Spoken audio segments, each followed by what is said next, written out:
Okay, so have you ever heard of an affidavit? Of course. Yeah, they're one of those things that sound kind of like scary legal documents, right? Oh, yeah, for sure. But today, we're going to demystify them in our deep dive. Love it. We're going to pull some insights from this podcast episode called How to Create a Simple Affidavit. And hopefully by the end of this, you'll feel a lot more comfortable with affidavits. Sounds good.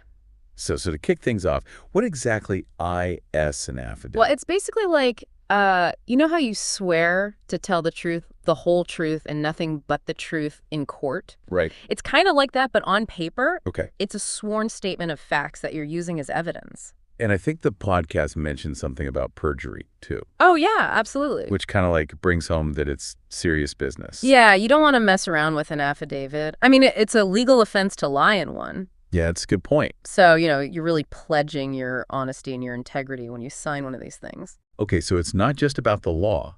It's about your personal integrity. Exactly. So when would someone like me ever actually need an affidavit? Well, it's interesting because they come up more often than you might think. Really? Yeah. For example, you need to prove where you live for something like enrolling your kids in school. Okay. Or maybe even getting a library card. Huh. Or maybe you're applying for a loan and you need to document your income. An affidavit can really back you up there. Wow. So it's not just for those dramatic court cases. No, not at all. It's for everyday life. Definitely everyday life. Huh. I never realized how versatile they are. Yeah, and of course they are used in legal situations too, like property disputes, child custody cases, all sorts of things. Right. I had one client who was a business owner and they needed to document losses due to a natural disaster for their insurance. Oh, wow. An affidavit was crucial for them. I bet that was a stressful situation. Absolutely. So the podcast also did a really good job of breaking down the steps to create an affidavit. And I have to say, it's surprisingly straightforward. It is. Like anyone could do this. Oh, for sure. First, you just give it a clear title like Affidavit of Your Name.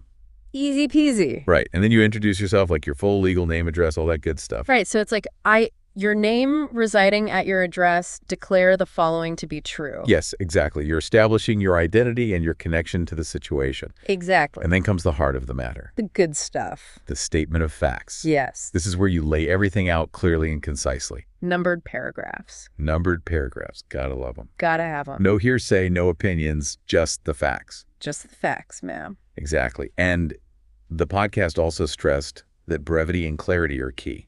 Oh, for sure. No one wants to read a novel. Less is more, especially with legal documents. Yeah. Use plain language, avoid jargon. Just make sure anyone reading it can understand exactly what you're saying. Yeah. And then, of course, you sign and date it. But then comes the really important part. But notary. Notarization. Yes. You need that official stamp of approval from a notary public. I actually didn't realize that was so important. Oh, it's crucial. If you don't have it, your affidavit is basically worthless. Wow, it's like a seal of authenticity. It is. And they've been around for centuries. Really? Yeah. Fascinating history. I had no idea.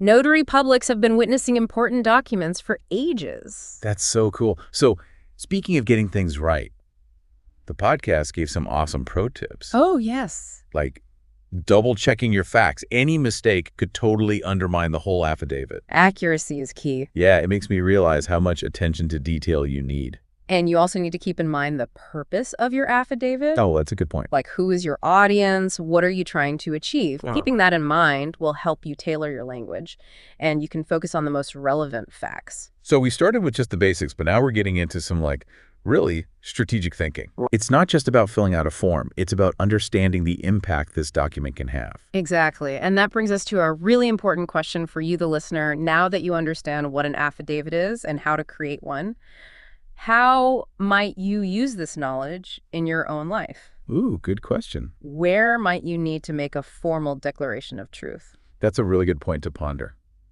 I feel like we went from affidavit anxiety to feeling empowered to create one ourselves. I love it. What a journey. And remember, just like any tool, an affidavit can be used for good or for ill. Ooh, that's deep. Understanding its power and limitations is key. That's a really great takeaway.